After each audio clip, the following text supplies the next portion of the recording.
सृष्टि के आदिकाल से ही हमारे पूर्व ऋषि मुनि मातृभूमि के योगक्षेम के लिए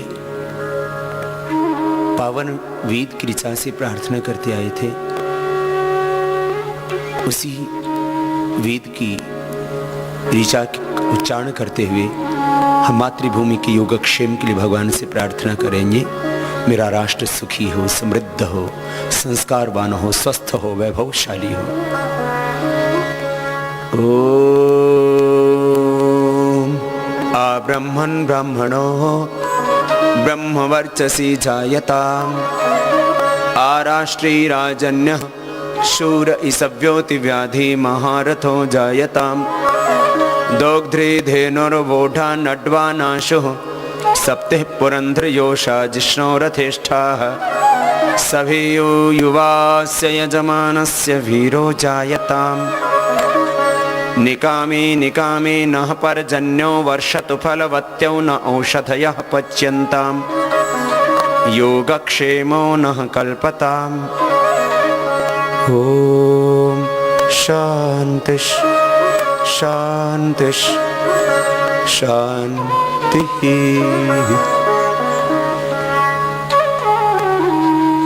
हम सबको गर्व है कि हम इस देश में पैदा हुए हैं जहां पर सृष्टि के आदिकाल में भगवान ने अपना ज्ञान 4 ऋषियों की आत्मा में अवतरित किया। ऋग्वेद, यजुर्वेद, सामवेद, इन 4 वेदों का उपदेश अग्नि, वायु, आदित्य, अंगिरा ऋषियों की आत्मा में अवतरित हुआ। वो मेरा भारत जहां पर प्रथम बार ईश्वरीय ज्ञान वेद के रूप में ऋषियों की आत्मा में अवतरित हुआ। मैं उस भारत का रहने वाला हूं। यह हम सब के लिए गर्व की बात है। मैं उस देश में पैदा हुआ हूं जहां के ऋषि मुनियों ने पूरे विश्व को, पूरी मानवता को धर्म का, अध्यात्म का, संस्कृति का, जीवन का संदेश दिया था। हम सबको गर्व है इस बात का कि हम उस देश में पैदा हुए हैं जहां पर मर्यादा पुरुषोत्तम श्याम योगेश्वर श्री कृष्ण उत्पन्न हुए। हमें गर्व है इस बात का कि हम उस देश में पैदा हुए हैं जहां के ऋषि मुनियों के दर्शन का ज्ञान, उनका पदार्थ विज्ञान का ज्ञान, सृष्टि, जीवन और जगत के हर क्षेत्र का ज्ञान बहुत ऊंचा था, जिनके चरित्र बहुत ऊंचे थे, जिनके आदर्श बहुत समृद्ध थे। जब पूरी दुनिया को जीना नहीं आता था तब हमारे पूर्वज पूरी दुनिया को संदेश देते थे, जीवन जीने का उपदेश देते थे, इंसान को इंसान बनने का। जब पश्चिम के लोगों को खाना नहीं आता था,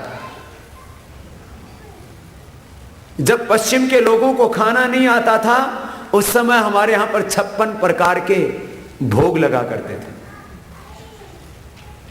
जब पश्चिम के लोगों को वस्त्र पहनना नहीं आता था, उस समय हमारे यहां पर इतना सुंदर कपड़ा बनता था कि एक साड़ी माचिस में आ जाती थी, पूरी साड़ी माचिस में आ जाती थी और रिंग से निकल जाती थी पूरी साड़ी। पूरी दुनिया को हमने वस्त्र दिया, पूरी दुनिया को हमने खाना खाना सिखाया। पश्चिम के लोग जानवर मार के खाया करते थे, शिकार किया करते थे। इनको तो गेहूं का थोड़े दिनों पहले पता लगा कि गेहूं खाया जाता है, राइस खाया जाता है। पहले जानवरों को मार के खाते थे। पूरी दुनिया को हमने खाना सिखाया, पूरी दुनिया को हमने बोलना सिखाया। विश्व की सबसे पहली भाषा संस्कृत भाषा हमारे पूर्वजों ने पूरी दुनिया को दी। पूरी दुनिया को हमने बोलना सिखाया, पूरी दुनिया को हमने खाना सिखाया, पूरी दुनिया को हमने जीना सिखाया, पूरी दुनिया को हमने वस्त्र पहनना सिखाया। नहीं तो नंगे घूमते रहते थे। पूरी दुनिया को हमने संस्कार दिए, पूरी दुनिया को हमने ऊंचे विचार दिए, पूरी दुनिया को हमने शिक्षा व्यवस्था दी। एजुकेशन सिस्टम ये हमारे भारतीय पूर्वजों का की देन है पूरी दुनिया को। गौतम, क्राद, जैमिनी महर्षि, पाणिनि, पतंजलि, गुरु वशिष्ठ, विश्वामित्र और संदीप ने आदि हमारे ऋषि मुनि, उन्होंने एक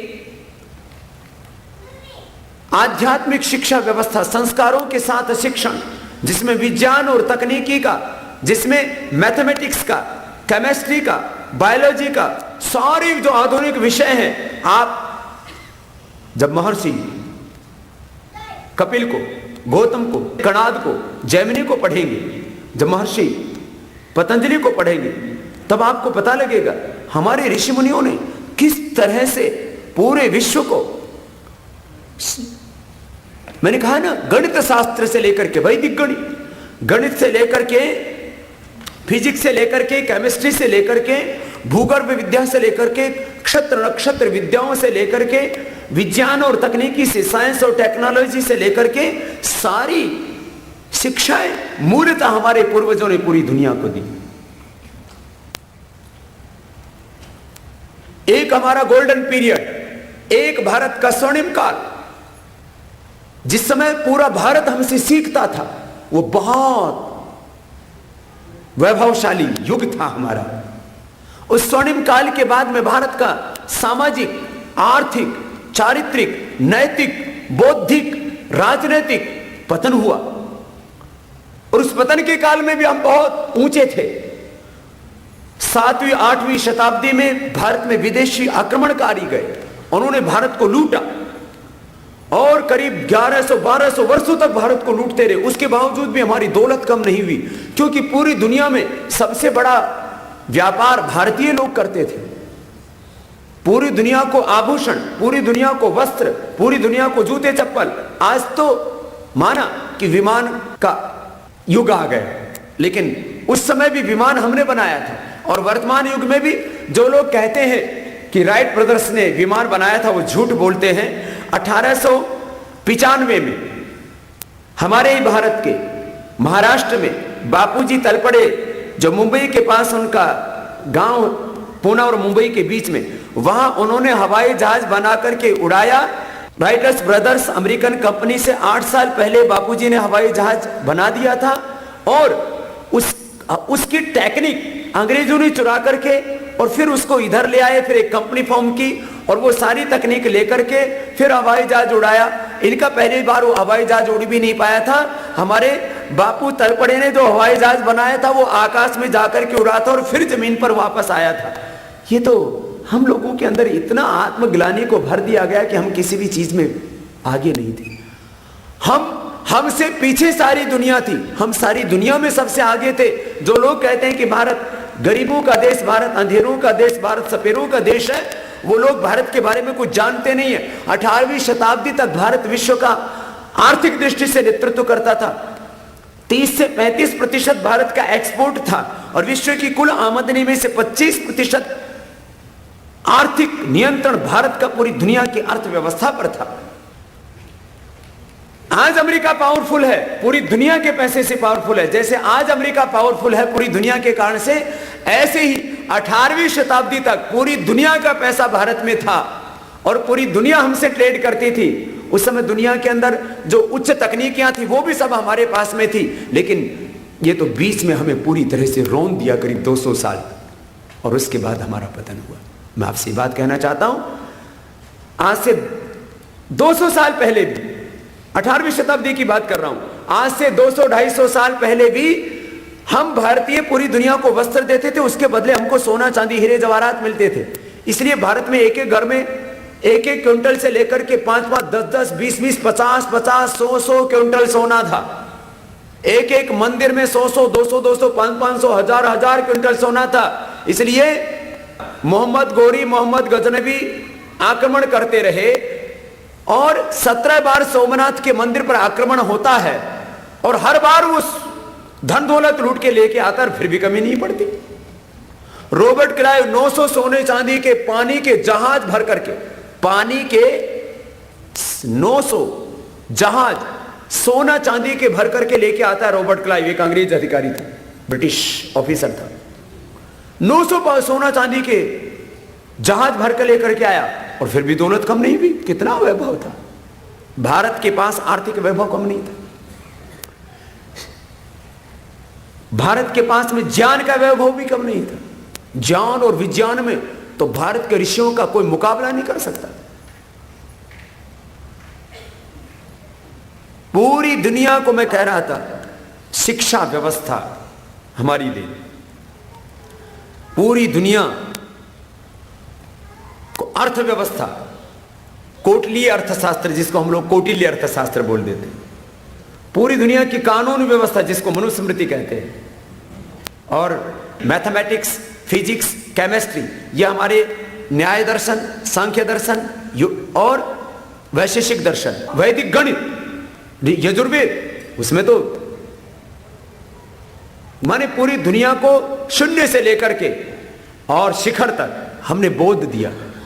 मैंने कहा पूरी दुनिया को हमने खाना सिखाया, पूरी दुनिया को हमने जीना सिखाया, पूरी दुनिया को हमने मार्गदर्शन दिया, लेकिन आज हम भूल गए अपने को।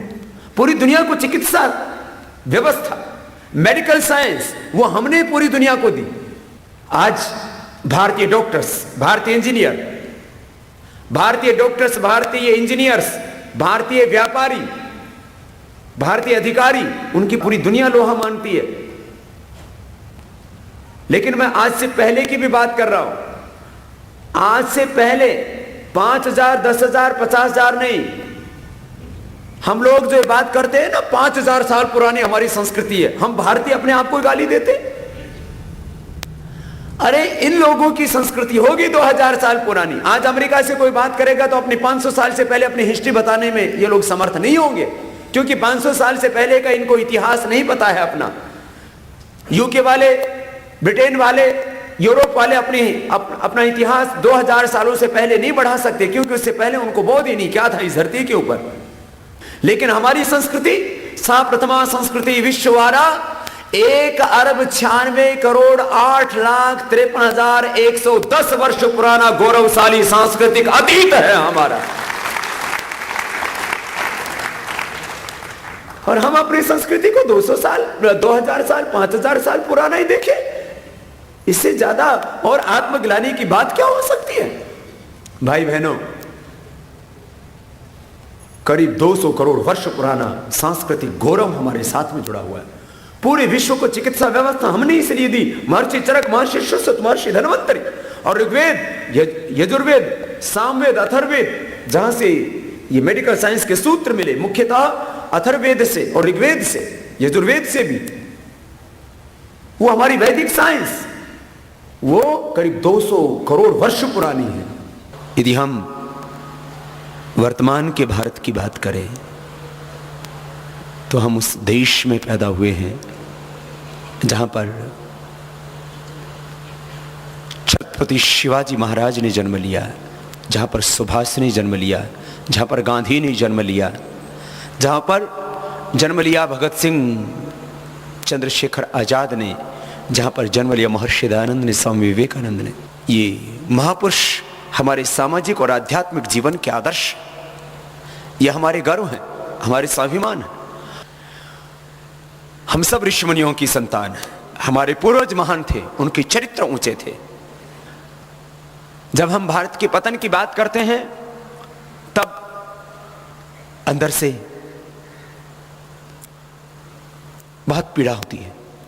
इतने पतन के बावजूद भी आज भारत में बहुत कुछ अच्छा भी है। आज 450 से ज्यादा विश्वविद्यालय हमारे पास हैं, लाखों स्कूल कॉलेजेस हैं हमारे पास। आज आत्मरक्षा के लिए भारत एक परमाणु शक्ति संपन्न देश। आज अरिहंत और अग्नि जैसी मिसाइलें हमारे पास में हैं, जहां आकाश मार्ग से लेकर के समुद्र तक से हम अपने शत्रुओं पर प्रहार करके उनको पराजित करने का सामर्थ्य रखते। माना कि गिरावट तो बहुत हुई है, लेकिन हम इतने दुर्बल भी नहीं हैं कि कोई शत्रु हम पर आक्रमण कर सके। इसलिए भयभीत होने की बात नहीं, डरने की बात नहीं। आज सुपर कंप्यूटर से लेकर के आईटी के क्षेत्र में भारत ने विश्व में एक इतिहास रचा है। भारत में जो जो तरक्की हुई है उसका मुख्य श्रेय उन देशभक्त कर्तव्यनिष्ठ नागरिकों को जाता है जिन्होंने इस पतन को ना देखते हुए, इस भ्रष्टाचार को सहते हुए अपने राष्ट्र धर्म को निभाया और पूरी ईमानदारी के साथ में देश के लिए कुछ करके दिखाया। हम उन सभी वैज्ञानिकों को, उन भारत के वीर सैनिकों को, सबको हम सलाम और प्रणाम करते हैं, जिन्होंने इतने पतन के बावजूद भी भारत के हिस्से में कुछ ऐसा करके दिखाया है जिससे आज हम कम से कम पूरे विश्व में गर्व और सम्मान के साथ खड़े हो सकते हैं। लेकिन यह इतना पर्याप्त नहीं, बहुत पीड़ाएं भी हैं। हम जहां खड़े हैं इससे हमें बहुत आगे होना चाहिए था। 18वीं शताब्दी में विश्व बाजार में हमारी सहभागिता 33% थी। माने हम निर्यात करते थे, एक्सपोर्ट करते थे 33%। आयात इंपोर्ट हम बहुत थोड़ा करते थे। पूरी दुनिया में हम वस्त्र निर्यात करते थे, पूरी दुनिया में हम मसालों का निर्यात करते थे, औषधियों का निर्यात करते थे, पूरी दुनिया में हम इस्पात का, स्टील का निर्यात करते थे। पूरी दुनिया हमसे शिक्षा के लिए भारत में आया करती थी। बहुत उन्नत था हमारा अतीत, बहुत स्वर्णिम था हमारा अतीत। नालंदा और तक्षशिला तो कुछ चंद विश्वविद्यालयों में नाम है, कुछ ऐसे तो सैकड़ों हमारे यहां पर विश्वविद्यालय थे, लाखों हमारे यहां पर विद्यालय थे। भारत शिक्षा में, चिकित्सा में पूरे विश्व का सिरमौर रहा है। एलोपैथ चिकित्सा पद्धति का इतिहास लगभग 200 साल पुराना है और आयुर्वेद का इतिहास करीब 200 करोड़ वर्ष पुराना है। चिकित्सा के क्षेत्र में भी भारत शीर्ष पर था। मैं इसलिए इस बात को कह रहा हूं कि वर्तमान की बहुत सी पीड़ाओं को देख करके, विद्रुपताओं को देख करके, भ्रष्टाचार को देख कर कई बार हम बहुत गहरी आत्मग्लानि से भर जाते हैं। हमें अपने स्वर्णिम अतीत पर गर्व भी होना चाहिए, लेकिन वर्तमान की पीड़ाओं का साथ में एहसास भी होना चाहिए। संयुक्त राष्ट्र संघ एक रिपोर्ट तैयार करता है पूरे विश्व के देशों की, जिसको ह्यूमन डेवलपमेंट रिपोर्ट, मानवीय विकास के मानदंड कुछ तय किए हैं कि किस देश में भूख कितनी है, गरीबी कितनी है, दरिद्रता कितनी है, अशिक्षा कितनी है, अंधकार कितना है, परस्पर भेदभाव कितना है, जाति और मजहबों को लेकर के, स्त्री और पुरुष को लेकर के, वहां पर स्वच्छता कितनी है, चिकित्सा की सुविधाएं कैसी हैं।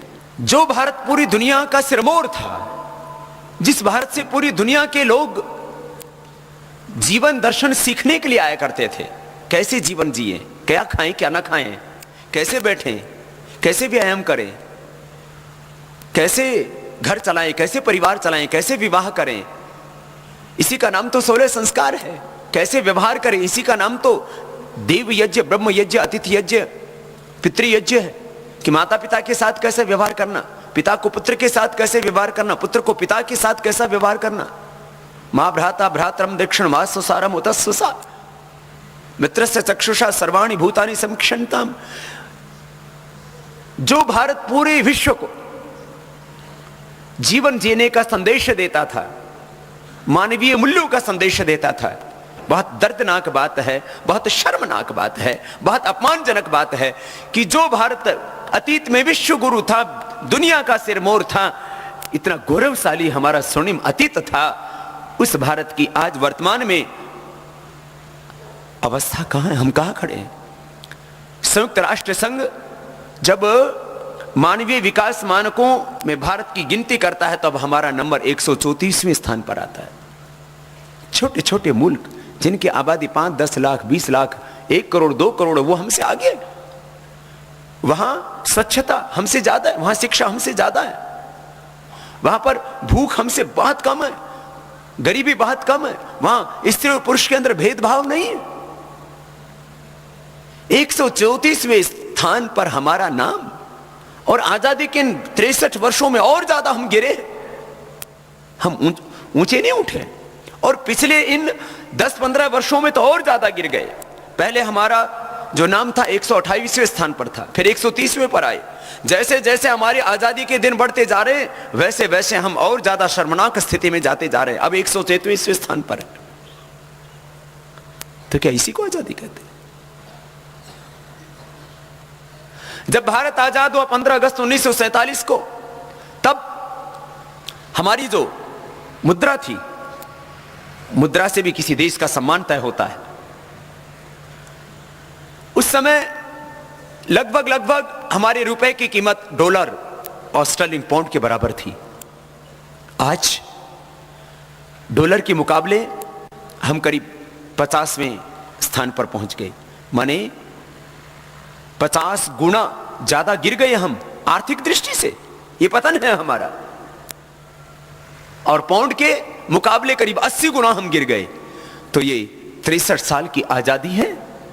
हम सब के भीतर अपने गौरवशाली भारत के अतीत का गर्व हो, भारत का स्वर्णिम अतीत हमारा स्वाभिमान बने, और हम सब मिलकर के दोबारा से उस अतीत के वैभव को, उस अतीत की गौरव गरिमा को पुनः प्रतिष्ठापित करें और भारत को फिर से विश्व की एक महाशक्ति के रूप में हम खड़ा करके हम कह सकें कि भारत अतीत में भी विश्व गुरु था और आज भी भारत विश्व की सर्वोच्च महाशक्ति है। इस संकल्प को हमें स्थापित करना है। तो मैं भाई राजीव जी को आगे के उद्बोधन के लिए आमंत्रित करता हूं, भारत की स्वर्णिम अतीत को आपके सामने प्रस्तुत करने के लिए। परम पूजनीय स्वामी जी, भारत स्वाभिमान के सभी सम्माननीय बहनों भाइयों, भारत देश का भूतकाल कैसा था, अतीत कैसा था, इसके बारे में मुझे आपसे कुछ बात कहनी है। पूज्य स्वामी जी का उसके लिए निर्देश है। मैं उसके लिए आपके सामने कुछ प्रमाण प्रस्तुत करूंगा। उन प्रमाणों के आधार पर हम सब इस बात का अंदाजा लगा लेंगे, आकलन कर लेंगे कि भारत का अतीत कैसा था। भारत का एक अतीत तो है जो बहुत पुराना है, वेदों के समय का है, वेदकालीन है, और वो 10वीं शताब्दी तक चलता है। वेदों के समय से लेकर 10वीं शताब्दी तक का। परम पूजनीय स्वामी जी ने उसके बारे में आपसे जरूर बात की होगी।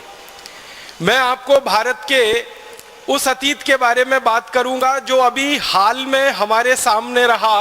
150-200 साल पहले तक, 18वीं शताब्दी तक, 17वीं शताब्दी तक, 16वीं शताब्दी तक, 15वीं शताब्दी तक, माने आज से लगभग 100-150 साल पहले से शुरू करके और पिछले 1000 साल का जो भारत का इतिहास है कैसा है वो, उसके बारे में थोड़ी सी बात करूंगा। और एक जानकारी आपको स्पष्टता के लिए देना चाहता हूं, वो ये कि भारत के इतिहास पर, भारत के अतीत पर दुनिया भर के 200 से ज्यादा विद्वान इतिहास विशेषज्ञों ने बहुत ज्यादा शोध किया है, बहुत शोध किया है। और दुनिया भर के ये 200 से ज्यादा विद्वान शोधकर्ता, इतिहास के विशेषज्ञ भारत के बारे में क्या कहते रहे हैं, इनमें से कुछ विशेषज्ञों की बात आपके सामने रखूंगा। सभी विशेषज्ञों का रखना बड़ा मुश्किल है क्योंकि 200 विशेषज्ञों का काफी समय जाएगा, लेकिन उसमें से जो प्रमुख हैं, मुख्य हैं, ऐसे 8-10 विशेषज्ञों की बात आपके सामने रखूंगा। और ये सारे विशेषज्ञ भारत से बाहर के हैं। कुछ अंग्रेज हैं, कुछ स्कॉटिश हैं, कुछ अमेरिकन हैं, कुछ फ्रेंच हैं, कुछ जर्मन हैं। ऐसे दुनिया के अलग अलग देशों के विशेषज्ञों ने भारत के बारे में जो कुछ कहा है, लिखा है और उसके जो प्रमाण दिए हैं, उन पर बात मुझे कहनी है। सबसे पहले एक अंग्रेज की जानकारी मैं आपको दूं। उसका नाम है थॉमस बेव मैकॉले, टीबी मैकॉले जिसको हम कहते हैं। ये भारत में आया, करीब 17 वर्ष इस देश में रहा। सबसे ज्यादा जो अंग्रेज अधिकारी इस भारत में रहे उनमें से उसकी गिनती होती है मैकॉले की। और जब वो भारत में रहा तो भारत का काफी उसने प्रवास किया, यात्राएं की। उत्तर भारत में गया, दक्षिण भारत में गया, पूर्वी भारत में गया, पश्चिम भारत में गया। और अपने 17 साल के भारत के प्रवास के बाद वो इंग्लैंड गया और इंग्लैंड की पार्लियामेंट में, हाउस ऑफ कॉमन्स में उसने एक लंबा भाषण दिया। उस भाषण का थोड़ा सा अंश परम पूजनीय स्वामी जी द्वारा लिखित जो पुस्तक है शंखनाद, उसमें आप पढ़ सकते हैं। और वो अंश है, वो ये कह रहा है ब्रिटिश पार्लियामेंट के हाउस ऑफ कॉमन्स में, I have travelled length and breadth of this country India, but I have never seen a beggar and thief in this country India. इसका मतलब क्या है? वो ये कह रहा है कि मैं संपूर्ण भारत में प्रवास कर चुका हूं, उत्तर से दक्षिण, पूरब से पश्चिम में मैं जा चुका हूं, लेकिन मैंने कभी भी अपनी आंखों से भारत में एक भी व्यक्ति ऐसा नहीं देखा जो चोर हो, एक भी व्यक्ति ऐसा नहीं देखा जो बेरोजगार हो, एक भी व्यक्ति मैंने ऐसा नहीं देखा जो गरीब हो। ये बात आप ध्यान दीजिएगा, वो 2 फरवरी सन 1835 को कह रहा है। माने आज से अगर हम ये जोड़ेंगे तो लगभग 160-170 साल पहले वो ये बोल रहा है कि एक भी व्यक्ति भारत में गरीब नहीं है, बेरोजगार नहीं है, चोर नहीं है। वो ये कह रहा है, इसका माने भारत में गरीबी नहीं थी, बेरोजगारी नहीं थी, और चोरी कोई क्यों करेगा जब कोई गरीब नहीं है, बेरोजगार नहीं है। फिर आगे के वाक्य में वो और बड़ी बात कह रहा है, वो कह रहा है, I have seen such wealth in this country India that we can not imagine to conquer this country India. वो कहता है कि भारत में इतना धन और इतनी संपत्ति और इतना वैभव मैंने देखा है कि इन भारतवासियों को गुलाम बनाना बहुत मुश्किल काम है, ये आसान नहीं है। क्यों? वो खुद कहता है कि जो लोग बहुत पैसे वाले होते हैं, समृद्धशाली होते हैं, बहुत अमीर होते हैं, वो लोग जल्दी किसी के गुलाम नहीं होते, इसलिए भारतवासी हमारे गुलाम हो जाएंगे, ये मुझे बहुत मुश्किल लगता है। और फिर अगले भाषण में वो बहुत लंबी बात कहता है भारत की शिक्षा, भारत की संस्कृति, भारत की सभ्यता के बारे में। मैं उस बात को आगे नहीं ले जाना चाहता, सिर्फ प्रमाण के रूप में 2 फरवरी 1835 को दिए गए उसके भाषण के ये 2-3 वाक्य हैं जो हमारे ध्यान में आने चाहिए कि भारत में एक अंग्रेज घूम रहा है और कह रहा है कहीं गरीब नहीं है, कोई बेरोजगार नहीं है, किसी को चोरी करने की भारत में जरूरत नहीं है। इसका माने भारत कुछ काफी समृद्धशाली देश है। फिर इसी भाषण के अंत में मैकॉले एक वाक्य और कहता है, उसको मैं सीधे सुनाता हूं। वो कहता है कि भारत में जिस व्यक्ति के घर में भी मैं कभी गया तो मैंने देखा कि वहां सोने के सिक्कों का ढेर ऐसे लगा रहता है जैसे कि चने का या गेहूं का ढेर किसानों के घरों में रखा जाता है। माने सामान्य घरों से लेकर विशिष्ट घरों तक सबके पास सोने के सिक्के इतनी अधिक मात्रा में होते हैं कि वो ढेर लगाकर उन सिक्कों को रखते हैं। और वो कह रहा है कि भारतवासी कभी इन सिक्कों को गिन नहीं पाते क्योंकि गिनने की फुर्सत नहीं होती है, इसलिए वो तराजू में तौल कर रखते हैं। किसी के घर में 100 किलो सोना होता है, किसी के घर में 200 किलो होता है, किसी के घर में 500 किलो होता है। इस तरह से सोने का हमारे भारत के घरों में भंडार भरा हुआ है। ये एक प्रमाण मैकॉले का भाषण ब्रिटेन की संसद में 2 फरवरी 1835 को। इसके बाद इससे भी बड़ा एक दूसरा प्रमाण मैं आपको देता हूं। एक अंग्रेज इतिहासकार हुआ, उसका नाम है विलियम डिग्बी। ये बहुत बड़ा इतिहासकार माना जाता है इंग्लैंड में। अंग्रेज लोग इसकी बहुत इज्जत करते हैं, इसका बहुत सम्मान करते हैं। और ना सिर्फ अंग्रेज इसका सम्मान करते हैं, इज्जत करते हैं, बल्कि यूरोप के सभी देशों में विलियम डिग्बी का बहुत सम्मान है, बहुत इज्जत है। अमेरिका में भी इसकी बहुत सम्मान और बहुत इज्जत है। कारण क्या है? विलियम डिग्बी के बारे में कहा जाता है कि वो बिना प्रमाण के कोई बात नहीं कहता और बिना दस्तावेज के, बिना सबूत के वो कुछ लिखता नहीं है, इसलिए इसकी इज्जत पूरे यूरोप और अमेरिका में है। वो विलियम डिग्बी भारत के बारे में एक बड़ी पुस्तक लिखा है। उस पुस्तक का एक अंश थोड़ा सा सुनाता हूं आपको। उसने तो अंग्रेजी में लिखा है, मैं सीधे हिंदी करके बताता हूं। विलियम डिग्बी कहता है कि अंग्रेजों के पहले का भारत विश्व का सर्वसंपन्न कृषि प्रधान देश ही नहीं बल्कि एक सर्वश्रेष्ठ औद्योगिक और व्यापारिक देश भी था। अंग्रेजों से पहले का भारत खाली खेती वाला भारत नहीं था, कृषि वाला भारत नहीं था, वो औद्योगिक और व्यापारिक देश भारत था जो सर्वश्रेष्ठ था। उसके शब्द पर गौर कीजिएगा, वो कह रहा है सर्वश्रेष्ठ, माने दुनिया में भारत के मुकाबले उस जमाने में कोई भी देश नहीं था। और ये बात वो कब कह रहा है? 17वीं शताब्दी में वो कह रहा है। माने आज से अगर हम गिनना शुरू करें तो लगभग 300 साल पहले के भारत के बारे में विलियम डिग्वी कह रहा है कि सारी दुनिया के देशों में भारत औद्योगिक रूप से, व्यापारिक रूप से और कृषि के रूप में सर्वश्रेष्ठ देश है। माने कृषि उत्पादन हमारा सबसे अच्छा है, औद्योगिक उत्पादन दुनिया में सबसे ज्यादा है और व्यापार भी हम दुनिया में सबसे ज्यादा करते हैं। उसके आगे वो कहता है कि भारत की भूमि इतनी उपजाऊ है जितनी दुनिया के किसी देश में नहीं। फिर आगे कहता है कि भारत के व्यापारी इतने ज्यादा होशियार हैं जो दुनिया के किसी देश में नहीं। फिर वो आगे कहता है कि भारत के जो कारीगर हाथ से कपड़ा बनाते हैं, उनका बनाया हुआ कपड़ा, रेशम का तथा अन्य कई वस्तुएं पूरे विश्व के बाजार में बिक रही हैं और इन वस्तुओं को भारत के व्यापारी जब बेचते हैं तो बदले में इन वस्तुओं के वो सोना और चांदी की मांग करते हैं जो सारे दुनिया के दूसरे व्यापारी आसानी के साथ भारतवासियों को दे देते हैं। इस वाक्य को ठीक से समझिए। वो कह रहा है कि भारत का कपड़ा, भारत की अन्य वस्तुएं दुनिया के बाजार में बिकती हैं और भारतवासी इनको सोने के बदले में बेचते हैं। माने हम कपड़ा बेचते हैं तो सोना लेते हैं, हम दूसरी वस्तुएं बेचते हैं तो सोना लेते हैं। सोने के बदले में ही भारत के व्यापारी इन वस्तुओं का विनिमय दूसरों से करते हैं क्योंकि ये वस्तुएं सर्वश्रेष्ठ हैं और दुनिया में कोई भी दूसरा देश इनको बना नहीं सकता क्योंकि इनकी कारीगरी और इनका हुनर सिर्फ भारत और भारत के ही पास है।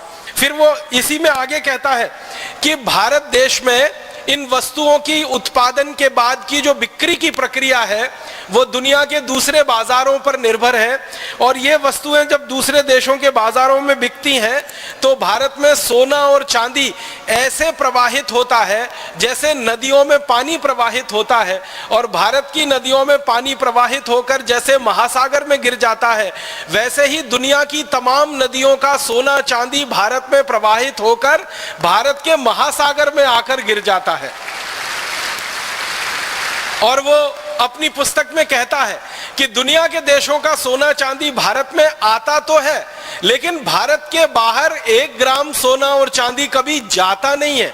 कारण क्या है? वो कहता है कि भारतवासी दुनिया में सारी वस्तुओं का उत्पादन करते हैं लेकिन वो कभी किसी से खरीदते कुछ नहीं है। मतलब सीधा सा ये है कि भारत आयात कुछ नहीं करता है, इंपोर्ट कुछ नहीं करता है। जो भी कुछ है भारत वो सिर्फ एक्सपोर्ट और निर्यात ही करता है। इसका मतलब बहुत साफ है कि आज से 300 साल पहले का भारत निर्यात प्रधान देश था। एक भी वस्तु हम विदेशों से नहीं खरीदते थे और वस्तुओं को बेचकर हम सोना चांदी सारी दुनिया से लेकर आते थे। विलियम डिग्वी जैसा एक बड़ा इतिहासकार हुआ, वो फ्रांस का हुआ। उसका नाम है फ्रांसवा पिराड। फ्रांसवा पिराड ने 1711 में भारत के बारे में एक बहुत बड़ा ग्रंथ लिखा है और उसमें उसने सैकड़ों प्रमाण दिए हैं। उस ग्रंथ में से एक छोटा सा प्रमाण मैं आपको प्रस्तुत करना चाहता हूं। फ्रांसवा पिराड अपनी पुस्तक में कहता है कि भारत देश में मेरी जानकारी में 36 तरह के ऐसे उद्योग चलते हैं जिनमें उत्पादित होने वाली हर वस्तु विदेशों में निर्यात होती है। फिर वो आगे लिखता है कि भारत के सभी शिल्प और उद्योग उत्पादन में सबसे उत्कृष्ट, कलापूर्ण और कीमत में सबसे सस्ते हैं। सोना, चांदी, लोहा, इस्पात, तांबा, अन्य धातुएं, जवाहरात, लकड़ी के सामान, मूल्यवान दुर्लभ पदार्थ, ये सब इतनी ज्यादा विविधता के साथ भारत में बनती हैं जिनके वर्णन का कोई अंत नहीं हो सकता। और जो सबसे महत्व की बात वो कह रहा है कि मुझे जो प्रमाण मिले हैं, फ्रांसवा पिराड अपनी पुस्तक में लिख रहा है कि मुझे जो प्रमाण मिले हैं उनसे ये पता चलता है कि भारत का निर्यात दुनिया के बाजारों में पिछले 3000 वर्षों से अबाधित रूप से बिना रुके हुए लगातार चल रहा है।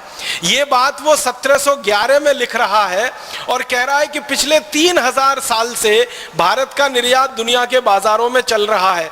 इसका माने आप अंदाजा लगाइए, 17वीं शताब्दी में, उससे 1000 साल पहले 7वीं शताब्दी में, और उससे 1000 साल पहले, और उससे 1000 साल पहले, अगर ये पूरी गणना हम करते जाएं तो महात्मा बुद्ध के जन्म से लगभग 500 वर्ष पहले हमारे देश के तीर्थंकर महावीर स्वामी के जन्म से लगभग 650 वर्ष पहले भारत दुनिया के सभी देशों के बाजारों में सबसे ज्यादा निर्यात करने वाला देश है। 3000 साल की गिनती फ्रांसवा पिराड ने भारत के बारे में निकाली है। फिर उसके बाद एक स्कॉटिश है जिसका नाम है मार्टिन। वो इतिहास की पुस्तक में भारत के बारे में कहता है कि ब्रिटेन के निवासी, इंग्लैंड के निवासी जब बर्बर और जंगली जानवरों की तरह से जीवन बिताते रहे, तब भारत में दुनिया का सबसे बेहतरीन कपड़ा बनता था और सारी दुनिया के देशों में बिकता था। और ये मार्टिन नाम का जो स्कॉटिश हिस्टोरियन है, ये कहता है कि मुझे ये स्वीकार करने में कोई शर्म नहीं है कि भारतवासियों ने सारी दुनिया को कपड़ा बनाना और कपड़ा पहनना सिखाया है। और वो कहता है हम अंग्रेजों ने और अंग्रेजों के सहयोगी जातियों के लोगों ने भारत से ही कपड़ा बनाना सीखा है और पहनना भी सीखा है। फिर वो कहता है कि रोमन साम्राज्य में जितने भी राजा और रानी हुए हैं वो सभी भारत के कपड़े मंगाते रहे हैं, पहनते रहे हैं और उन्हीं से उनका जीवन चलता रहा है। एक फ्रांसीसी इतिहासकार है 1750 में, उसका नाम है टेवर्नी। वो क्या कह रहा है? वो कह रहा है भारत के वस्त्र इतने सुंदर और इतने हल्के हैं कि हाथ पर रखो तो पता ही नहीं चलता कि उनका वजन कितना है। सूत की महीन कताई मुश्किल से नजर आती है। भारत में कालीकट, ढाका, सूरत, मालवा में इतना महीन कपड़ा बनता है कि पहनने वाले का शरीर ऐसा दिखता है कि मानो वो एकदम नग्न है। माने कपड़े की बुनाई इतनी बारीक है कि अंदर का शरीर भी उसमें से दिखाई देता है। वो कहता है इतनी अद्भुत बुनाई भारत के कारीगर जो हाथ से कर सकते हैं वो दुनिया के किसी भी देश में कल्पना करना संभव नहीं है।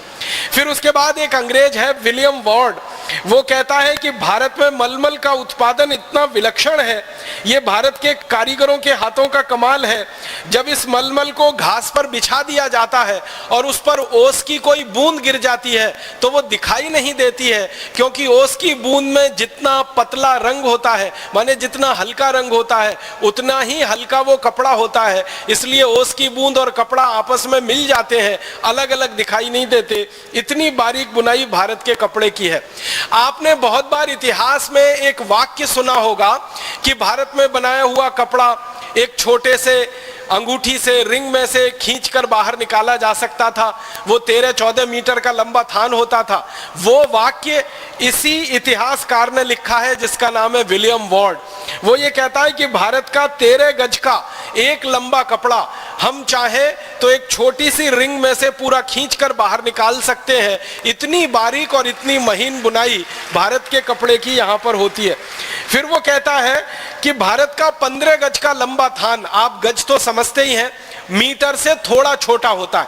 अगर 15 गज की मैं बात करूं तो वो लगभग 14 मीटर के बराबर बैठेगा। तो 14 मीटर लंबा थान या 15 गज का लंबा थान, वो कह रहा है कि उसका वजन 100 ग्राम से भी कम होता है। अब आप कल्पना करिए, 15 गज का इतना बड़ा थान, उसका वजन 100 ग्राम से भी कम होता है। वो कह रहा है कि मैंने बार बार भारत के कई थानों का वजन किया है, हर एक थान का वजन 100 ग्राम से भी कम निकलता है। और कुछ थान का वजन तो ग्रेन में उसने तौला है। ग्रेन एक इकाई होती है, अंग्रेजी इकाई है। जैसे हम सुनार के पास जाते हैं ना, सुनार सोने को तौलता है, तो एक तौल होती है जो 10 ग्राम की होती है और एक तौल 10 ग्राम से भी कम की होती है। तो तोला जिसको हम कहते हैं ना, वो 10 ग्राम का होता है। तोला से छोटी एक इकाई होती है जिसको रत्ती कहते हैं, रत्ती। तो रत्ती 10 ग्राम से भी छोटी होती है। तो वो विलियम वार्ड कह रहा है कि भारत के बहुत सारे थान को मैंने तौला तो पता चला कि उनका कुल वजन लगभग 15 से 20 रत्ती के आसपास है। इतने कम वजन के भी भारत में कपड़े बनते हैं और इतनी बारीक बुनाई भी होती है। और वो कहता है विलियम वार्ड कि हम अंग्रेजों ने तो कपड़ा बनाना सन 1780 के बाद शुरू किया है। भारत में तो पिछले 3000 साल से कपड़े का उत्पादन होता रहा है और सारी दुनिया में बिकता रहा है। एक और अंग्रेज अधिकारी का थोड़ा सा बताऊं, थॉमस मुनरो नाम का एक अंग्रेज अधिकारी है। वो मद्रास में गवर्नर रहा है और लंबे समय तक वो गवर्नर रहा है। गवर्नर रहते समय किसी राजा ने उसको एक शॉल भेंट में दे दिया और जब उसकी नौकरी पूरी हो गई थॉमस मुनरो की, तो वो भारत से वापस लंदन चला गया। लंदन की संसद में उसने एक दिन अपना बयान दिया सन 1813 में, और वो कह रहा है कि भारत से मैं एक शॉल लेके आया, उस शॉल को मैं 7 वर्षों से उपयोग कर रहा हूं, उसको कई बार धोया है और प्रयोग किया है, उसके बाद भी उसकी क्वालिटी एकदम बरकरार है और उसमें कहीं कोई सिकुड़न नहीं है। मैंने पूरे यूरोप में प्रवास किया है, एक भी देश ऐसा नहीं है जो भारत की ऐसी क्वालिटी की शॉल बनाकर दे सके। भारत ने अपने वस्त्र उद्योग में सारी दुनिया का दिल जीत लिया है और भारत के वस्त्र अतुलित और अनुपमेय मानदंड के हैं, जिसमें सारे भारतवासी रोजगार पा रहे हैं। और इस तरह से लगभग 200 इतिहासकार हैं, सभी का बताना थोड़ा मुश्किल है। आप अंदाजा लगा सकते हैं कि फ्रांसीसी इतिहासकार हो तो, स्कॉटिश इतिहासकार हो तो, अंग्रेज इतिहासकार हो तो, या इसके अलावा जर्मन का कोई या अमेरिका का कोई, सारे इतिहासकार जो भारत के बारे में शोध करते हैं वो ये कहते हैं कि भारत के उद्योगों का और भारत की कृषि व्यवस्था का, भारत के व्यापार का सारी दुनिया में कोई मुकाबला नहीं है। अब इसके आगे एक छोटी सी जानकारी मैं देना चाहता हूं। अंग्रेजों की संसद में भारत के बारे में समय समय पर बहस होती रही है, तो सन 1813 में भारत के बारे में एक बहस हो रही है और उस बहस के समय जो अंग्रेजी सांसद बात कर रहे हैं उनमें कई सारी रिपोर्ट हैं, कई सारे सर्वे हैं, सर्वेक्षण हैं जिनका हवाला दिया जा रहा है। तो ऐसी ही एक रिपोर्ट का हवाला मैं आपके सामने रखता हूं। अंग्रेजों की संसद में बहस हो रही है कि भाई भारत की आर्थिक स्थिति क्या है और कैसी है। तो भारत की आर्थिक स्थिति के बारे में कहा जा रहा है कि सारी दुनिया में जो कुल उत्पादन होता है उसका 43% उत्पादन अकेले भारत में होता है। आप जरा भारत के भूतकाल का अंदाजा लगाइए, अतीत का जरा अंदाजा लगाइए कि पूरी दुनिया में मान लीजिए 100 अरब डॉलर का उत्पादन होता हो उस जमाने में, तो 33 अरब डॉलर का उत्पादन अकेले भारत में होता है। इसको एक दूसरे तरीके से समझने की कोशिश करें कि सारी दुनिया में अगर 100 रुपए का माल बनता है तो 33 रुपए का माल अकेले भारत में बनता है। अब आप जरा देखिए, दुनिया में 200 देश हैं, 200 देशों में कुल मिलाकर उत्पादन है वो 57% है और भारत अकेले में जो कुल उत्पादन है वो 43% है। माने सारी दुनिया के 200 देशों में से 2-4 को छोड़कर एक तरफ कर दें और भारत अकेला एक तरफ हो जाए तो कई देशों का उत्पादन भारत के अकेले उत्पादन के बराबर बैठता है। इतना बेहतरीन उत्पादन करने वाला ये देश रहा है। और ये आंकड़ा सबसे पहली बार अंग्रेजों की संसद में सन 1813 में कोट किया गया। बाद में इसी आंकड़े को अंग्रेजों ने 1835 में कोट किया और 1840 में भी कोट किया।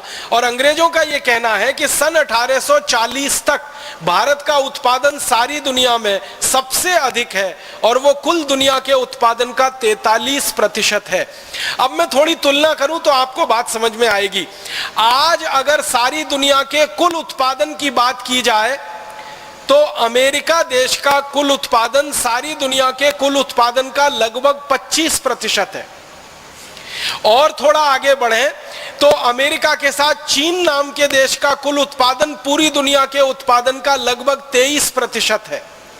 ये 23% और 25% चीन और अमेरिका दोनों मिल जाएं तो इनका लगभग कुल उत्पादन जो होता है उससे थोड़ा ही कम भारत का कुल उत्पादन रहा आज से लगभग 250 वर्ष पहले तक। माने आज की दुनिया में चीन और अमेरिका मिलकर जितना कुल उत्पादन करते हैं उतना उत्पादन लगभग उससे थोड़ा कम भारत करता रहा 1840 के साल तक। इतना बड़ा उत्पादक देश था भारत।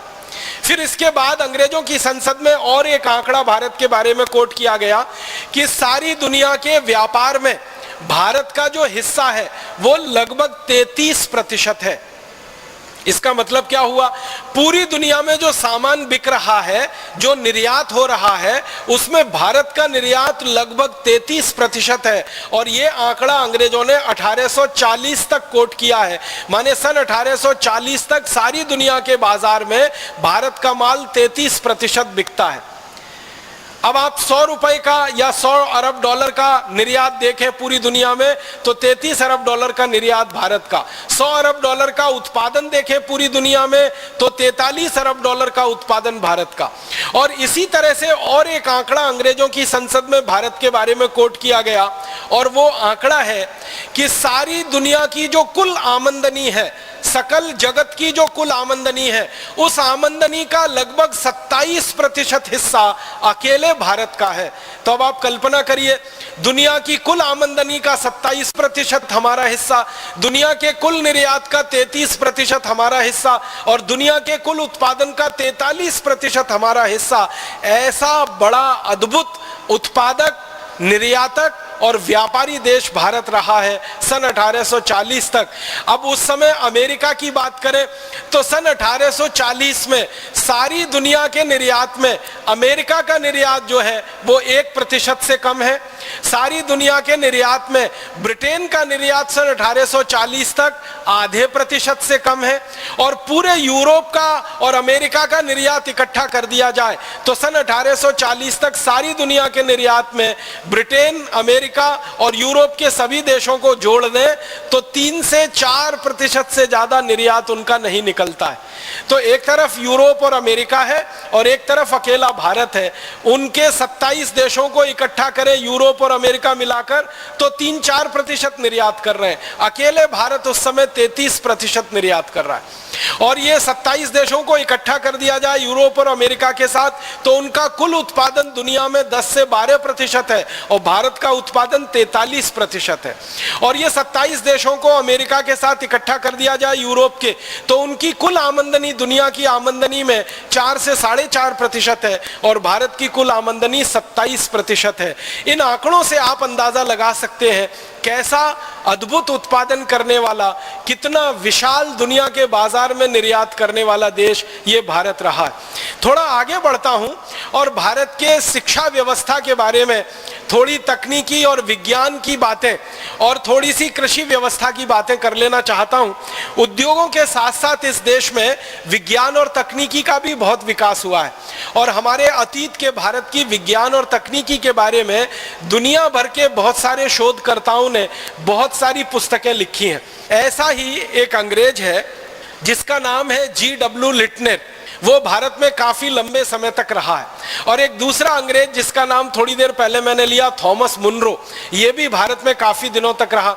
ये दोनों ने भारत की शिक्षा व्यवस्था पर बहुत ज्यादा काम किया है। एक और अंग्रेज है, उसका नाम है पेंडरकास्ट, उसने भारत की टेक्नोलॉजी और विज्ञान पर बहुत ज्यादा काम किया है। और एक अंग्रेज है कैम्पवेल करके, उसने भी भारत की विज्ञान और तकनीकी पर बहुत ज्यादा काम किया।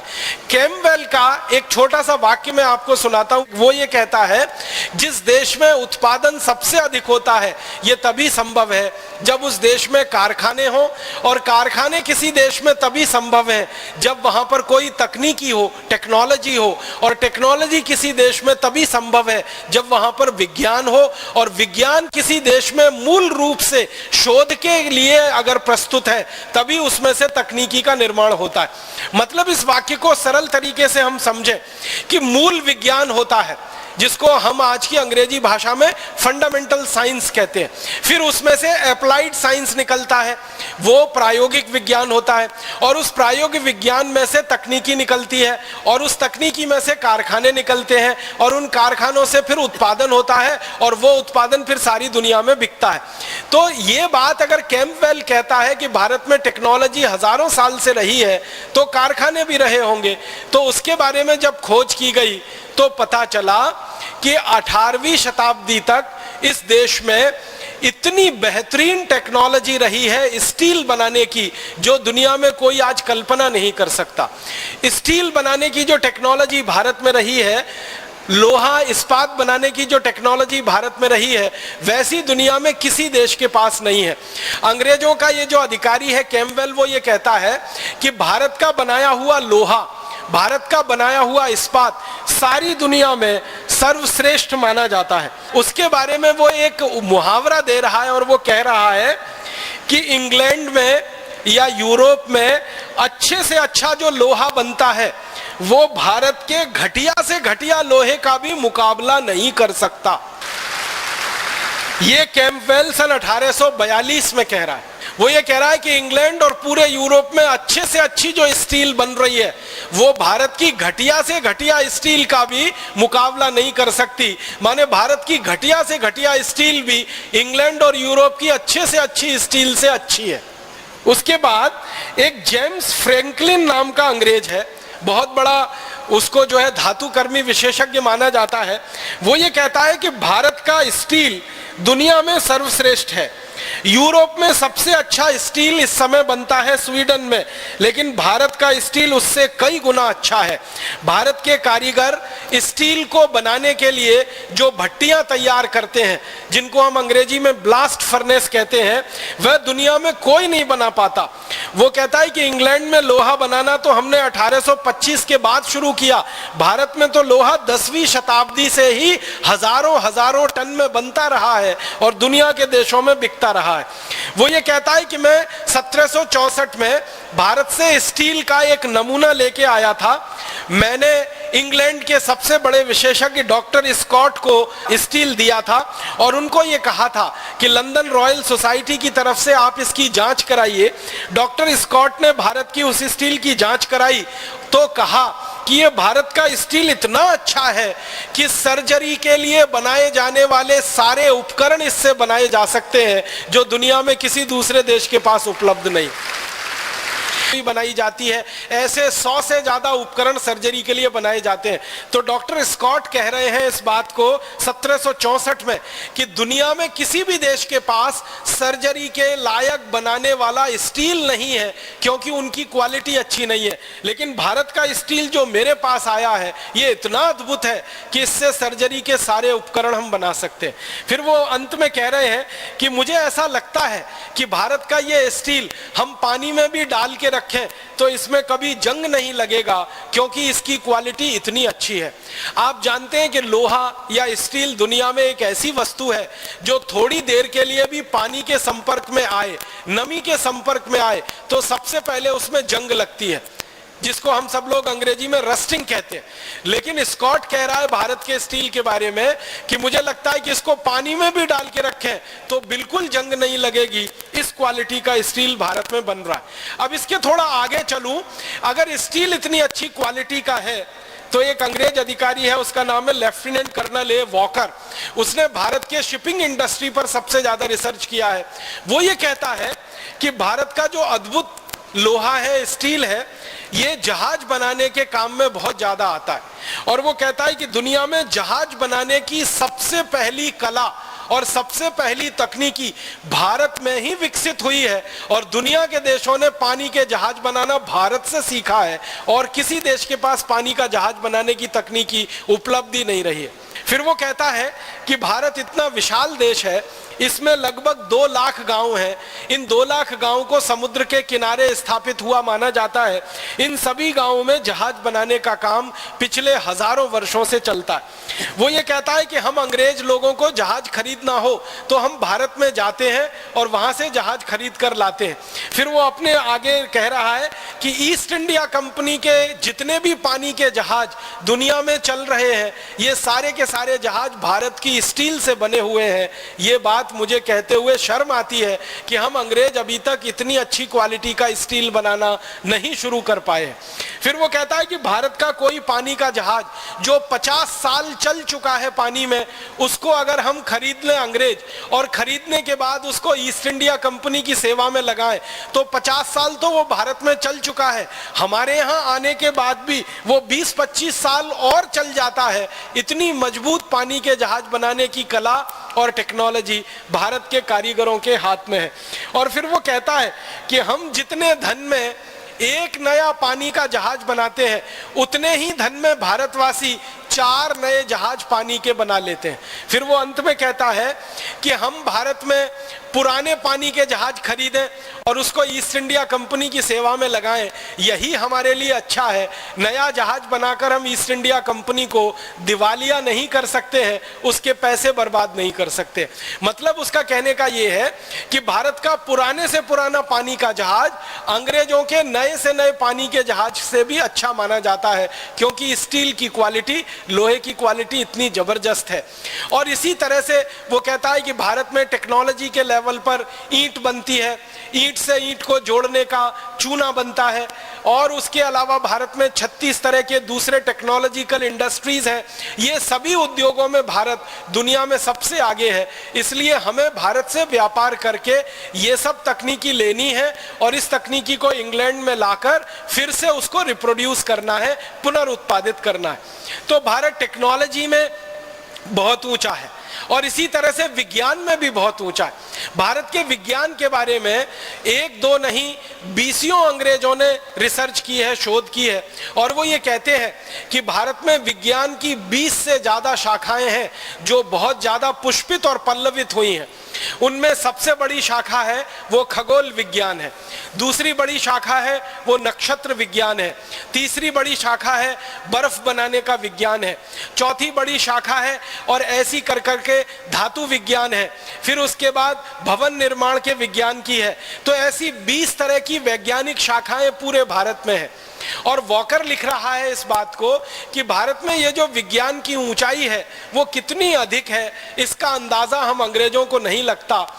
एक बात आप सभी जानते हैं वो ये कि एक यूरोप का वैज्ञानिक हुआ, उसका नाम है कॉपरनिकस।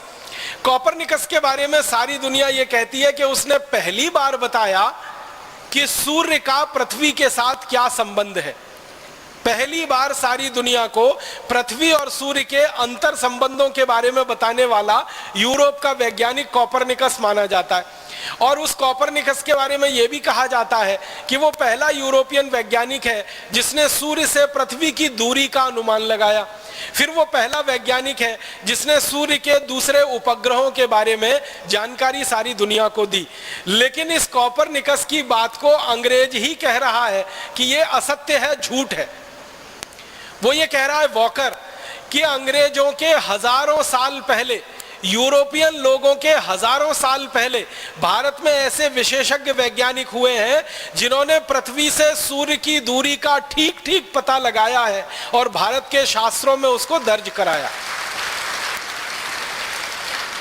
आप जानते हैं हमारे वेदों में, यजुर्वेद में विशेष रूप से ऐसे बहुत सारे सूत्र हैं, श्लोक हैं, मंत्र हैं जिनसे बहुत सारा स्पष्ट ज्ञान मिलता है खगोल शास्त्र का। आपको सुन के हैरानी होगी कि कॉपरनिकस का जिस दिन जन्म हुआ था यूरोप में, उससे ठीक लगभग 1000 साल पहले एक भारतीय वैज्ञानिक ने पृथ्वी से और सूर्य की दूरी कितनी है बिल्कुल ठीक ठीक नाप उन्होंने बता दिया था। और हमारे वो वैज्ञानिक का नाम था आर्यभट्ट। आप हैरान हो जाएंगे, कॉपरनिकस ने जितनी दूरी नापी है मील में, वो सारी की सारी दूरी आर्यभट्ट ने कॉपरनिकस के जन्म के 1000 साल पहले नाप ली थी। और जितनी दूरी श्री आर्यभट्ट जी ने कह दी है, उस दूरी में 1 इंच इधर और उधर यूरोप का वैज्ञानिक कर नहीं पाया। वही दूरी आज यूरोप में मानी जाती है, अमेरिका में मानी जाती है, प्रमाणित है। तो आप अंदाजा लगाएं कि जब इस देश में ऐसे वैज्ञानिक रहे हैं जिन्होंने धरती से सूर्य की दूरी नाप ली हो, और वो भी यूरोप से 1000 साल पहले, तो आप अंदाजा लगा सकते हैं कि विज्ञान कितना विकसित रहा होगा इस देश में। और आपको एक रोचक जानकारी देना चाहता हूं कि हमारे देश में ये जो खगोल विज्ञान है ना, ये बहुत गहरा रहा है और इसी पर से नक्षत्र विज्ञान का विकास हुआ है। ये खगोल विज्ञान और नक्षत्र विज्ञान में शोध करने वाले वैज्ञानिकों ने ही दिन और रात कितने बड़े होंगे, 12 घंटे का दिन होगा, 12 घंटे की रात होगी, 14 घंटे का दिन होगा, या 10 घंटे की रात होगी, या 10 घंटे का दिन होगा, 14 घंटे की रात होगी, सर्दियों में अलग होगी, गर्मियों में अलग होगी, बरसात में कैसी होगी, ये सारे के सारे आंकड़े दिन और रात के समय के, ये भारत के वैज्ञानिकों के द्वारा निकाले गए हैं और सारी दुनिया में उनका प्रचार और प्रसार हुआ है। हम अभी दिन की गणना करते हैं कि आज हमारा दिन रविवार है, दूसरा दिन सोमवार है, तीसरा दिन मंगलवार है, चौथा दिन बुधवार है, पांचवा दिन गुरुवार है, शुक्रवार है, शनिवार है।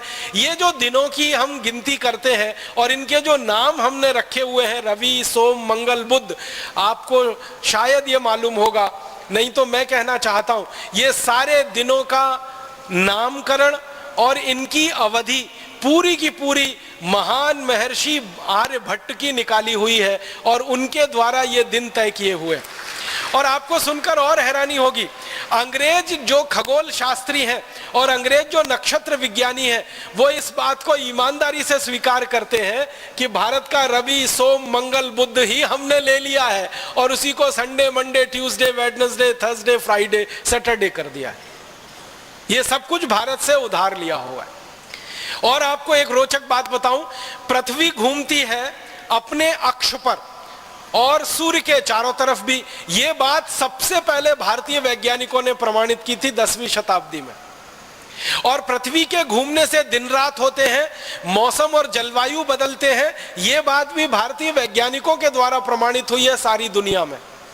तो भारत के वैज्ञानिकों ने खगोल शास्त्र में, नक्षत्र विज्ञान में जबरदस्त काम किया है।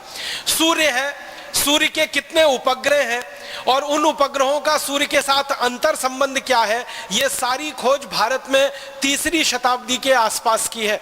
जब दुनिया में कोई पढ़ना लिखना भी नहीं जानता होगा, उस समय भारत में यह खोज चलती रही है कि सूर्य क्या है, सूर्य के उपग्रह क्या है, उनके आपस के अंतर संबंध क्या है।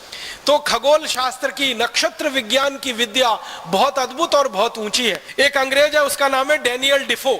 वो ये कहता है कि ये भारत के वैज्ञानिक कितने ज्यादा पक्के हैं गणित में कि चंद्र ग्रहण और सूर्य ग्रहण का ठीक ठीक पता बता देते हैं सालों पहले।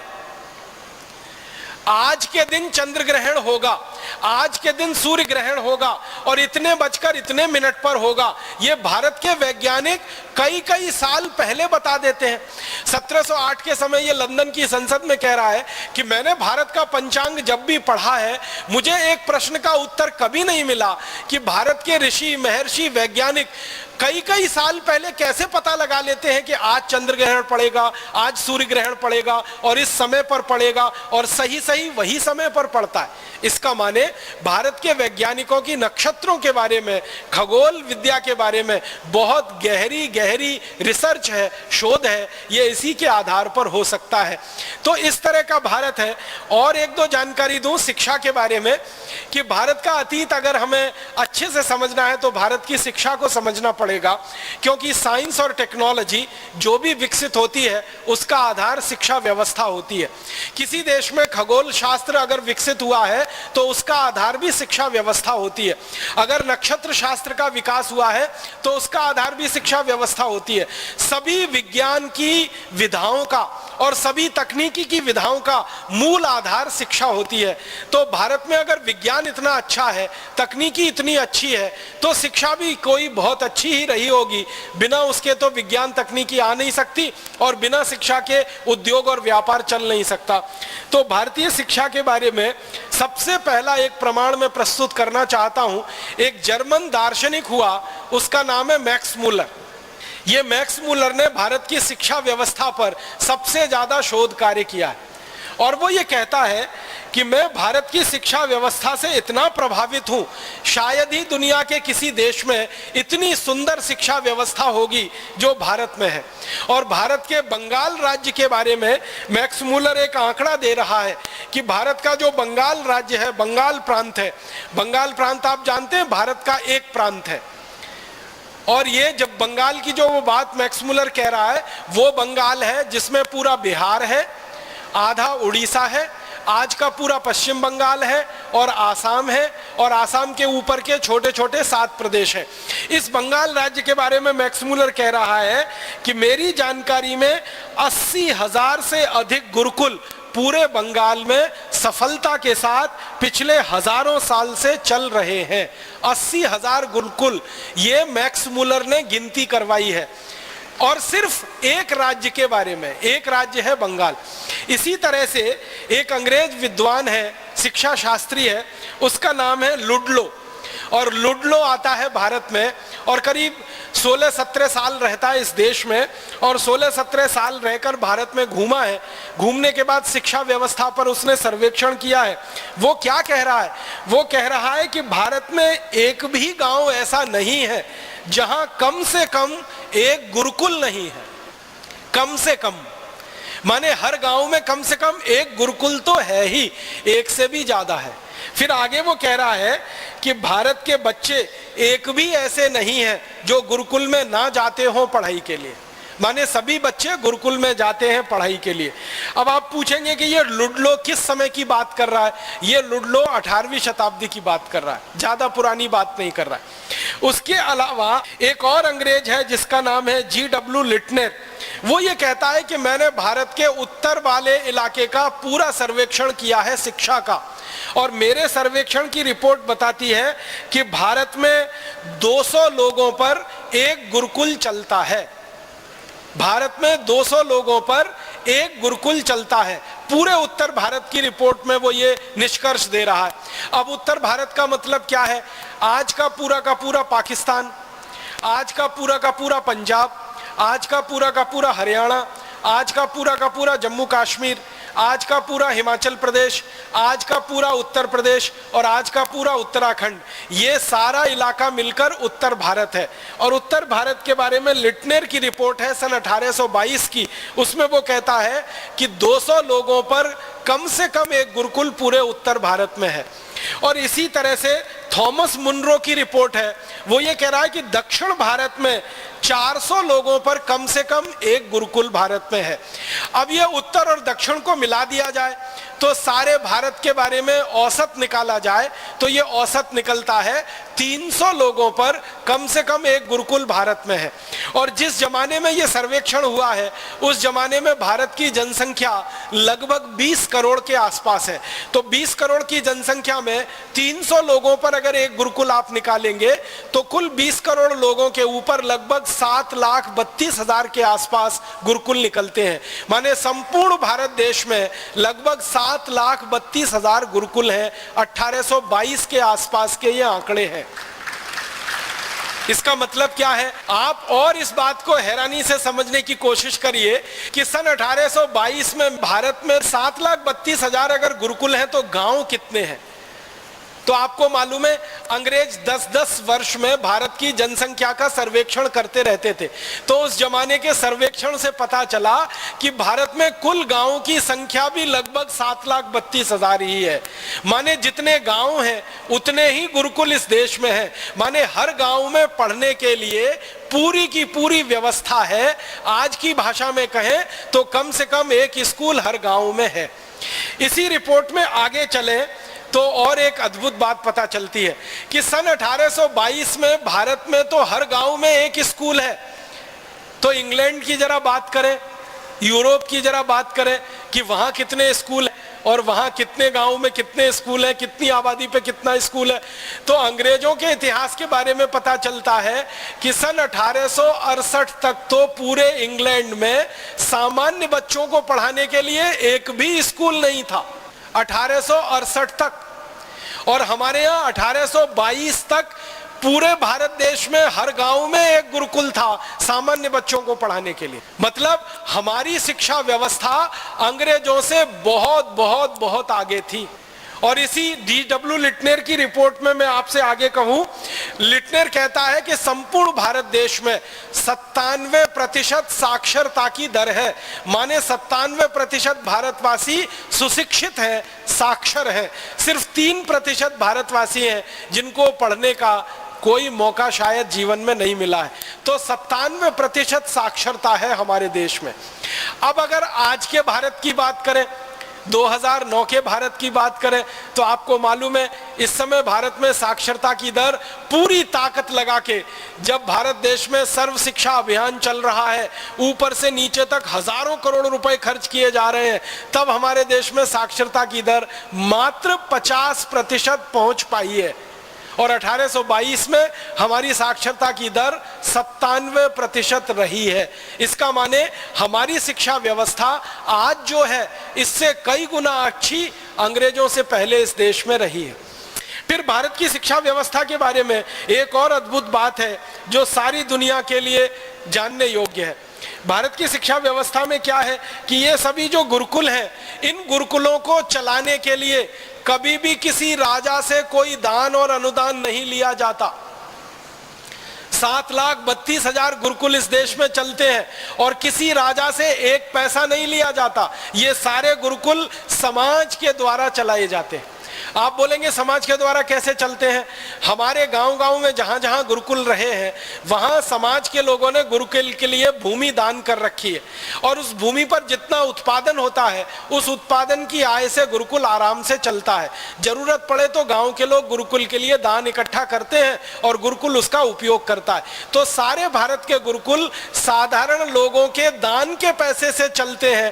राजा के पैसे से इस देश में एक भी गुरुकुल नहीं चलता है। ये सबसे महत्व की बात है जो सारी दुनिया को जानने के लिए है। इसके अलावा भारत के गुरुकुलों में समय क्या है पढ़ाई का? तो सूर्योदय से सूर्यास्त का ये समय है पढ़ाई का। हमारे यहाँ आजकल के जो स्कूल चलते हैं वहाँ का समय है सवेरे 10 बजे से दोपहर 2-3 बजे तक, लेकिन हमारे प्राचीन गुरुकुलों में जो समय है वो सूर्योदय से लेकर सूर्यास्त तक। अब सूर्योदय से लेकर सूर्यास्त तक जो विद्यार्थी हैं वो क्या क्या पढ़ते हैं? तो उनमें वो 18 विषय पढ़ते हैं। गणित पढ़ते हैं जिसको वैदिक गणित कहा जाता है, खगोल शास्त्र पढ़ते हैं, नक्षत्र विज्ञान पढ़ते हैं, धातु विज्ञान पढ़ते हैं जिसको आज हम मेटलर्जी कहते हैं, एस्ट्रोफिजिक्स पढ़ते हैं, केमिस्ट्री माने रसायन शास्त्र पढ़ते हैं। ऐसे लगभग 18 विषय विद्यार्थियों को पढ़ाए जाते हैं। और आपको ऐसा लगता होगा, कई लोगों के मन में यह भ्रम हो जाता है कि भारत में गुरुकुल माने खाली संस्कृत पढ़ाई जाती होगी और वेद और उपनिषद पढ़ा दिए जाते होंगे, लेकिन यहाँ दस्तावेज बताते हैं कि भारत में सभी गुरुकुलों में संस्कृत तो पढ़ाई जाती है माध्यम के लिए, और वेद पढ़ाए जाते हैं और उपनिषद पढ़ाए जाते हैं विद्यार्थियों में संस्कार देने के लिए, लेकिन विद्या देने के लिए खगोल शास्त्र, नक्षत्र विज्ञान, धातु विज्ञान, धातु कला और फिर शौर्य विज्ञान माने सैन्य विज्ञान जिसको हम कहते हैं, जिसको मिलिट्री ट्रेनिंग कहते हैं, इस तरह के 18 विषय अलग अलग विद्यार्थियों को पढ़ाए जाते हैं। फिर इन गुरुकुलों में पढ़ने के लिए विद्यार्थी जब आते हैं तो उनकी उम्र कितनी होती है? तो एक अंग्रेज अधिकारी लिख रहा है, उसका नाम है पेंडरगास्ट। वो कहता है कि जब कोई बच्चा भारत में 5 साल 5 महीने और 5 दिन का हो जाता है, बस उसी दिन उसका गुरुकुल में प्रवेश हो जाता है। 5 साल 5 महीने और 5 दिन का हो जाता है, उसी दिन बच्चे का प्रवेश गुरुकुल में हो जाता है और लगातार 14 वर्ष तक वो गुरुकुल में पढ़ता है और 14 वर्ष की शिक्षा पूरी करके वो गुरुकुल से बाहर निकलता है तो एक संपूर्ण मानव बन के निकलता है और वो जिम्मेदारी परिवार की उठा सकता है, समाज की उठा सकता है और देश की उठा सकता है। और पेंडरगास्ट कहता है कि शिक्षा भारत में इतनी आसान है कि गरीब हो या अमीर हो, पैसे वाला हो या बिना पैसे वाला हो, सबके लिए शिक्षा समान है और सबके लिए व्यवस्था समान है। और आपने तो ये बात बहुत बार सुनी होगी कि हमारे देश में गुरुकुलों की व्यवस्था ऐसी ही रही है कि भगवान श्री कृष्ण भी जिस गुरुकुल में पढ़े उसी गुरुकुल में उनके मित्र सुदामा भी पढ़े। और सुदामा की आर्थिक स्थिति के बारे में आप जानते हैं कि भगवान कृष्ण को मुट्ठी भर चावल नहीं खिला सकते, इतनी आर्थिक स्थिति कमजोर है, फिर भी सुदामा को गुरुकुल में प्रवेश मिला है और श्री कृष्ण के साथ बैठकर उन्होंने शिक्षा ग्रहण की है। माने एक तरफ करोड़पति का बेटा और दूसरी तरफ रोडपति का बेटा, दोनों एक ही जगह बैठकर समान शिक्षा ले रहे हैं और गुरु उनको समान भाव से शिक्षा दे रहा है। भारतीय गुरुकुलों की यह अद्भुत विशेषता है। सारी दुनिया के विद्वान इस बात पर भारत की बहुत प्रशंसा करते हैं। वो ये कहते हैं कि भारत की शिक्षा हमेशा से निशुल्क रही है और इस निशुल्क शिक्षा के कारण गरीब हो या अमीर सबको पढ़ने की व्यवस्था भारत में रही है। माने बहुत ज्यादा पैसा है वही पढ़ पाएगा, जिसके पास पैसा नहीं है वो नहीं पढ़ पाएगा। ये भारत के गुरुकुलों में कभी नहीं रहा। थोड़ा आगे बढ़ता हूं, इन गुरुकुलों के आधार पर जो भारत में चलता रहा है वो क्या है? इन गुरुकुलों में विद्यार्थी धातु विज्ञान सीखते हैं या नक्षत्र विज्ञान सीखते हैं या खगोल विज्ञान सीखते हैं या धातु कर्म सीखते हैं या भवन विज्ञान सीखते हैं। जो कुछ भी सीखते हैं और सीख कर निकलते हैं शायद वही बड़े बड़े वैज्ञानिक और इंजीनियर हो जाते हैं। 14 वर्ष की पढ़ाई सामान्य नहीं होती है। आज की आधुनिक शिक्षा व्यवस्था में अगर हम देखें तो यहाँ 14 वर्ष की पढ़ाई तो जो प्रोफेशनल एजुकेशन है उसी में होती है। यहाँ तो भारत में सामान्य गुरुकुलों में 14 वर्ष की पढ़ाई होती है और इसके बाद विशेषज्ञता हासिल करनी है, पंडित होना है, पांडित्य आपको लाना है, तो उसके लिए उच्च शिक्षा के केंद्र इस देश में चलते हैं। जिनको उच्च शिक्षा केंद्र अंग्रेजों ने कहा है, आज हम उनको भारत में यूनिवर्सिटी और कॉलेजेस कह सकते हैं। आज इस भारत देश में 2009 में भारत सरकार के लाखों करोड़ों रुपए खर्च होने के बाद लगभग 13,500 कॉलेजेस हैं, प्राइवेट और सरकारी सब मिलाकर, और 450 विश्वविद्यालय हैं, निजी और सरकारी दोनों मिलाकर। 13,500 कॉलेजेस हैं और 450 विश्वविद्यालय हैं, जब लाखों करोड़ों रुपए सरकार ने खर्च किया है। अब मैं आपको 1822 के बारे में जानकारी देता हूं कि 1822 में अकेले मद्रास प्रांत में, मद्रास प्रेसिडेंसी उसको कहा जाता है, अकेले मद्रास प्रांत में, मद्रास प्रांत का मतलब क्या है? आंध्र प्रदेश, तमिलनाडु, केरल और कर्नाटक का कुछ हिस्सा, ये पूरा मद्रास प्रांत है। अकेले मद्रास प्रांत में 1822 में 11,575 कॉलेजेस रहे हैं और 109 विश्वविद्यालय रहे हैं अकेले मद्रास प्रांत में। और फिर मद्रास प्रांत के बाद ऐसे ही मुंबई प्रांत है, और फिर मुंबई प्रांत के बाद ऐसे ही पंजाब प्रांत है, फिर नॉर्थ वेस्ट फ्रंटियर है। ये चारों स्थानों को मिला दिया जाए तो भारत में लगभग 14,000 से भी ऊपर कॉलेजेस रहे हैं और लगभग 500 से 525 के बीच में विश्वविद्यालय रहे हैं। अब विश्वविद्यालय आज से ज्यादा, कॉलेजेस भी आज से ज्यादा, सन 1822 में भारत की ये स्थिति है। माने उच्च शिक्षा भारत में अद्भुत रही है अंग्रेजों के आने के पहले तक। माध्यमिक शिक्षा तो अद्भुत है ही, प्राथमिक शिक्षा भी बहुत अद्भुत है, लेकिन उच्च शिक्षा भी इस देश में अद्भुत है। और इन कॉलेजेस में विशेष रूप से जो कॉलेजेस रहे हैं, अभियांत्रिकी के अलग कॉलेजेस हैं, इंजीनियरिंग के अलग कॉलेजेस हैं, सर्जरी के अलग कॉलेज हैं, मेडिसिन के अलग कॉलेज हैं, जिनको आज हम कहते हैं ना मेडिकल कॉलेज अलग है, इंजीनियरिंग कॉलेज अलग है, मैनेजमेंट के कॉलेजेस अलग हैं। ये तो भारत में 1822 में भी है। सर्जरी के विश्वविद्यालय अलग हैं, और ये हमारे चिकित्सा विज्ञान में जिसको हम आयुर्वेद कहते हैं, इसके विश्वविद्यालय अलग हैं, और मैनेजमेंट के विश्वविद्यालय अलग हैं। ये पूरे भारत में फैले हुए हैं और पूरे भारत के विद्यार्थियों की व्यवस्था यहाँ पर है। हमने सुना है तक्षशिला एक विश्वविद्यालय कभी होता था, हमने सुना है कभी नालंदा नाम का एक विश्वविद्यालय होता था। ये तक्षशिला नालंदा तो दो नाम है, ऐसे तो 500 से ज्यादा विश्वविद्यालय संपूर्ण भारत देश में हमारे आज से लगभग 150 पौने 200 साल तक रहे हैं। तक्षशिला नालंदा तो आज से 2500 साल पहले की कहानी है, लेकिन 150 पौने 200 साल पहले के भारत में 550 से ज्यादा विश्वविद्यालय हैं और 14,000 के आसपास डिग्री कॉलेजेस हैं। तो शिक्षा व्यवस्था में भारत अद्भुत है पूरी दुनिया में। आपको एक हंसी की बात मैं कहूं, वो ये कि पूरे यूरोप में ऐसा माना जाता है कि सबसे पहले शिक्षा व्यवस्था सामान्य लोगों के लिए इंग्लैंड में आई, और वो सन 1868 में आई। इसका माने यूरोप के देशों में तो उसके और बाद में आई। तो आप बोलेंगे 1868 के पहले इंग्लैंड में स्कूल नहीं थे। स्कूल नहीं थे, ये बात को सही तरह से समझना है। राजाओं के जो बच्चे होते थे, राजाओं के जो अधिकारी होते थे, उन्हीं के लिए स्कूल होते थे, और वो राजाओं के महल में चला करते थे। वो सामान्य रूप से सार्वजनिक स्थानों पर नहीं चला करते थे, और साधारण लोगों को उनमें प्रवेश भी नहीं था। इंग्लैंड और यूरोप में ये माना जाता था कि शिक्षा जो है वो विशेषज्ञों के लिए है, और राजा विशेषज्ञ है तो राजा को शिक्षा है, उसके बच्चों को शिक्षा है, उसके अधिकारियों के बच्चों को शिक्षा है। आम आदमी को शिक्षित होने की जरूरत नहीं है। क्यों? तो यूरोप के दार्शनिक कहते हैं कि आम आदमी को तो गुलाम बन के रहना है, उसको शिक्षित होने से फायदा क्या है। दुनिया में बहुत बड़ा दार्शनिक माना जाता है अरस्तु, और उससे भी बड़ा माना जाता है सुकरात। अरस्तु और सुकरात दोनों कहते हैं कि सामान्य लोगों को शिक्षा नहीं देनी चाहिए, शिक्षा सिर्फ राजा के बच्चों को और अधिकारियों के बच्चों को ही देनी चाहिए। तो उनके लिए कुछ पढ़ने और पढ़ाने की व्यवस्था है, आम बच्चों के लिए नहीं है। जबकि भारत में बिल्कुल उल्टा है, शिक्षा आम बच्चों के लिए है, साधारण बच्चों के लिए है, वो गरीब हो या अमीर हो। ऐसी अद्भुत शिक्षा व्यवस्था हमारे देश में रही है। अब शिक्षा के बाद में थोड़ी सी कृषि की बात करूं कि भारत में कृषि व्यवस्था कैसी रही है।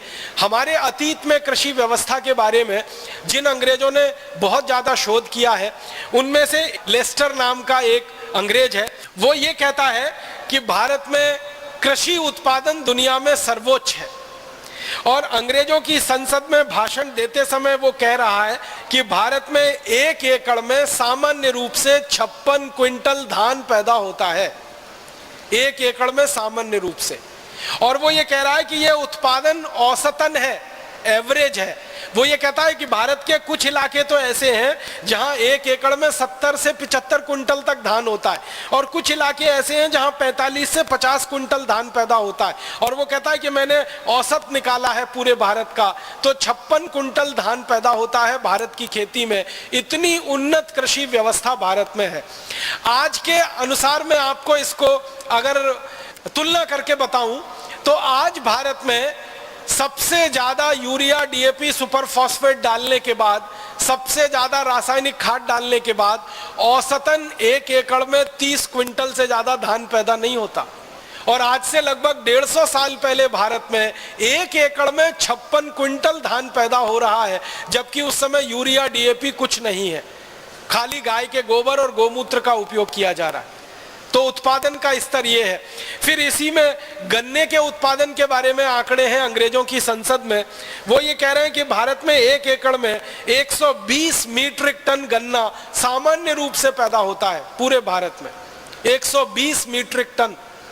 और आज सन 2009 में यूरिया, डीएपी, सुपर फॉस्फेट के बोरे पर बोरे खेत में डालने के बाद गन्ने का औसतन उत्पादन पूरे देश में 30 से 35 मीट्रिक टन है 1 एकड़ में। आप तो महाराष्ट्र से आए हैं। महाराष्ट्र का एक इलाका है जिसको पश्चिम महाराष्ट्र आप कहते हैं, सांगली है, सतारा है, कोल्हापुर है और पुणे के बीच का। इस पूरे इलाके में गन्ना औसतन रूप से 1 एकड़ में 80 से 90 मीट्रिक टन है। बस यही क्षेत्र है भारत का जहां गन्ने का उत्पादन सबसे ऊंचा है, पश्चिम महाराष्ट्र में। बाकी पूरे देश में तो गन्ने का उत्पादन 30-35 मीट्रिक टन से ज्यादा नहीं है। और अंग्रेज उस समय क्या सर्वेक्षण कर रहे हैं और कह रहे हैं कि 120 मीट्रिक टन गन्ने का उत्पादन है भारत में। ऐसी खेती है। फिर वो कह रहे हैं कि कपास का उत्पादन सारी दुनिया में सबसे ज्यादा है।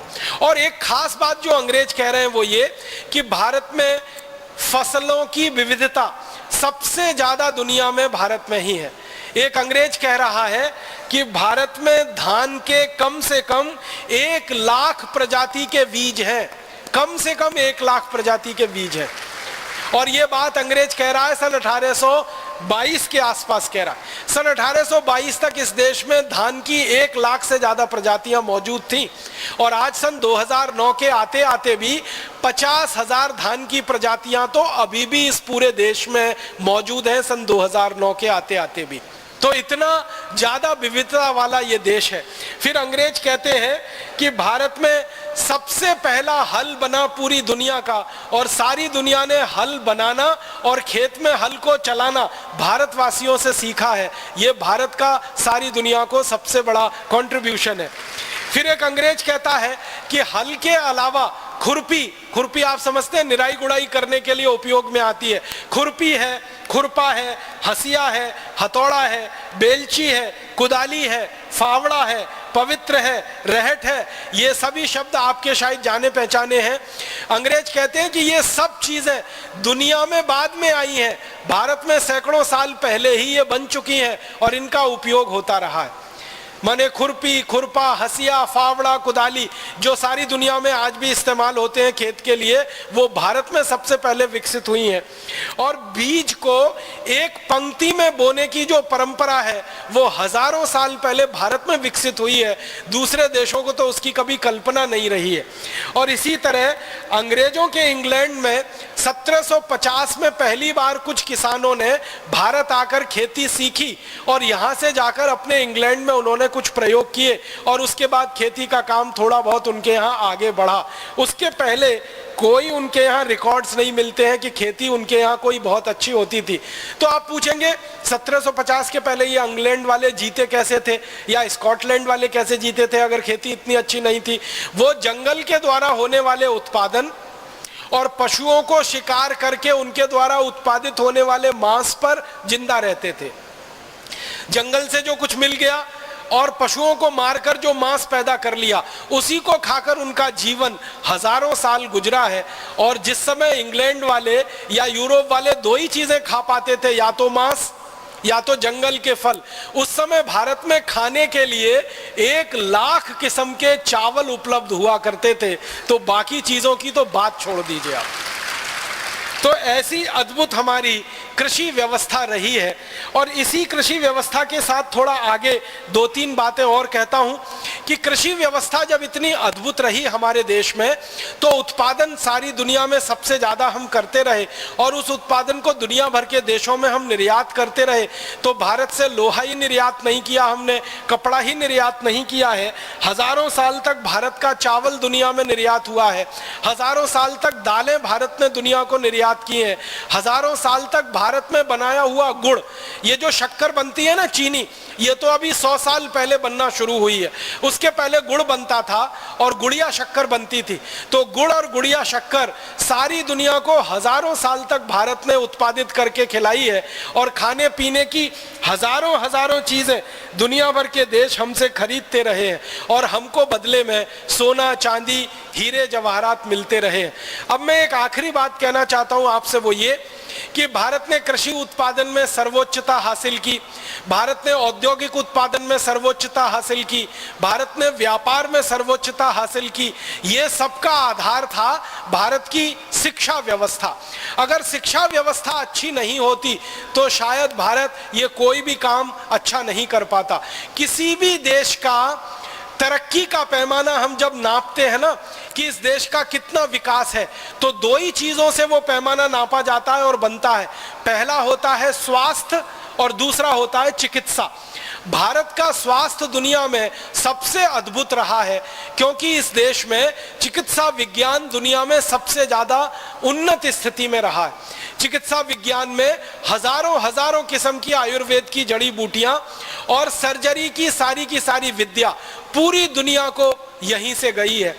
और अभी जो सर्जरी के पुराने दस्तावेज मिलते हैं वो बताते हैं कि भारत में हिमाचल प्रदेश और पूरा महाराष्ट्र, कर्नाटक, आंध्र प्रदेश, तमिलनाडु, केरल, ये 7-8 राज्य थे जहां सर्जरी के सबसे बड़े शोध केंद्र चला करते थे। और 1-2 नहीं, हजारों सर्जरी के विशेषज्ञ इन केंद्रों में पढ़कर तैयार होते थे और समाज की सेवा करते थे। आपको सुनकर हैरानी होगी, जब दुनिया में कोई नहीं जानता था, आंख में मोतियाबिंद का पहला ऑपरेशन भारत में हुआ है। और जिसको आज हम राइनोप्लास्टी कहते हैं, सर्जरी की सबसे आधुनिकतम विज्ञा, उसका सबसे पहला परीक्षण और प्रयोग भी भारत में हुआ है। और इंग्लैंड की जो रॉयल सोसाइटी ऑफ सर्जन है, वो अपने इतिहास में लिखते हैं कि हमने सर्जरी भारत से सीखी है और उसके बाद पूरे यूरोप को हमने ये सर्जरी सिखाई है। तो भारत चिकित्सा में बहुत ऊंचा, भारत तकनीकी में बहुत ऊंचा, भारत विज्ञान में बहुत ऊंचा, भारत उद्योग में बहुत ऊंचा, और इन सब के बाद भारत व्यापार में बहुत ऊंचा। और ये सबका आधार भारत शिक्षा व्यवस्था में सबसे ऊंचा। ऐसा अद्भुत देश हमारा भारत रहा है जो अंग्रेजों के आने के पहले तक था। तो फिर आप बोलेंगे इतनी गिरावट भारत में कैसे आई? ये सारी गिरावट भारत में आई अंग्रेजों की नीतियों के कारण और अंग्रेजों के कानूनों के कारण। अंग्रेजों ने देखा कि भारत की सारी व्यवस्थाएं इतनी अद्भुत हैं, तो इन सारी व्यवस्थाओं को खत्म करना है, तोड़ना है, क्योंकि गुलाम बनाना है भारत को। मैकॉले कहता है कि भारत को गुलाम बनाना है तो भारत की संस्कृति, सभ्यता, शिक्षा, इन सबका नाश करना पड़ेगा। तो उनका नाश करने के लिए उन्होंने कानून बनाए। सबसे पहले एक कानून बनाया इंडियन एजुकेशन एक्ट, और उस कानून के आधार पर भारत के गुरुकुल बंद किए गए और धीरे धीरे भारत की शिक्षा व्यवस्था का नाश हो गया।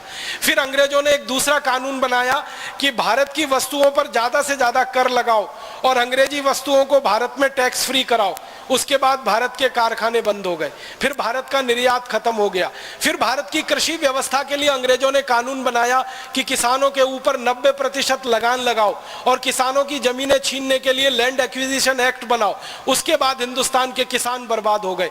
फिर किसानों के काम आने वाली गाय और बैल, इनका कत्ल कराओ। और सबसे पहला कत्ल खाना अंग्रेजों ने शुरू किया कलकत्ता में, जो आज भी चल रहा है।